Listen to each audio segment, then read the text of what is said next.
Hello there, and welcome to a video where we're going to do some very basic examples of taking derivatives where we have an implicitly defined function involved. We're going to look at more advanced examples in the next video, but this should set the stage for what we need to know here. So we're going to be working with some derivatives where we have x and some function f of x mixed up together. And we don't know what f of x is. We only know that it is a differentiable function of x. So in the reading, sometimes this f of x is referred to as y, but let's go ahead and call it f of x, just to emphasize that this is a function that depends upon x in some way about which we don't have complete information. So with that minimal amount of information, let's try to find some derivatives here. So first of all, let's take the derivative of x cubed plus f of x. Well, I'm going to proceed through the derivative taking process just like I normally would, and that means I can use the sum rule to turn this into the derivative with respect to x of x cubed plus the derivative with respect to x of this mystery function f of x. Okay, so part of this expression you see here now is easy, and namely this part. This part is just a straight derivative that we were used to from a long time ago, and that derivative is just 3x squared. Plus, now I have to think about what to do with this thing. I don't actually know what f of x is. I don't have a formula for it. I don't have a graph for it. I only know that it is a differentiable function of x. And so when I'm asked to find out what its derivative is, I can't say much. The only thing I can say is that the derivative of this function is f prime of x. And so that is as far as we can take this derivative here. The derivative process proceeds just like you normally would until we run into this function f, or sometimes, again, in your examples in the reading, it's called y.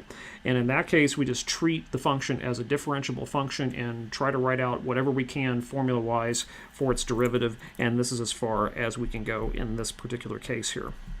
Now let's look at a second example where we'll apply the same principle. We're taking the derivative of square root of x times f of x. Now this is a product of two things, a radical function times the function f.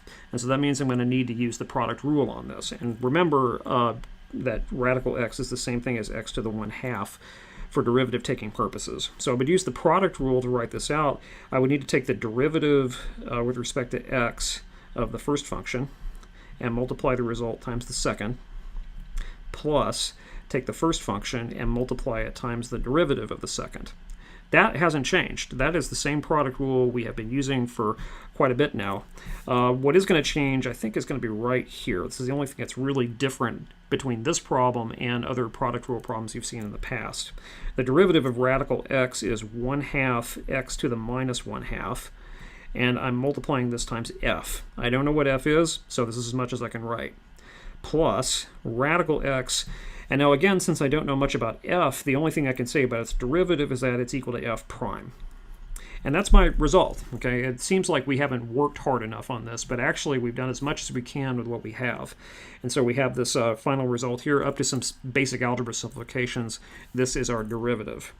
One last example here is, let's take the derivative of 1 over f of x and see what we get there.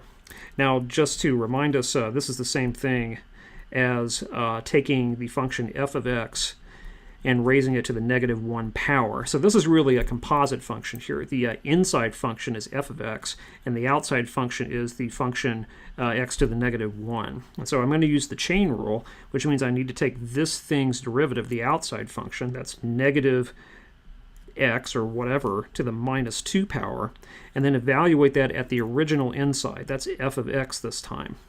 And then I would need to multiply by the derivative of the inside function. Well, the derivative of the inside function is f prime of x. Again, I don't have a lot of information about f, so when asked to say what its derivative is, this is as far as I can go. If I wanted to clean this up slightly, I could turn the negative exponent into a fraction and write this as negative f prime of x divided by f of x raised to the second power.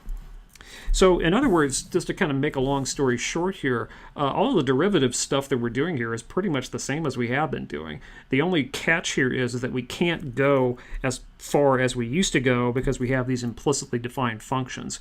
When we encounter them in the derivative taking process, we don't panic. We just write f prime of x whenever we have to use the derivative. But we do take care to use correct rules here, the chain rule in this situation, the product rule in the one at the bottom, and just a regular sum rule and power rule options for the first example. Thanks for watching.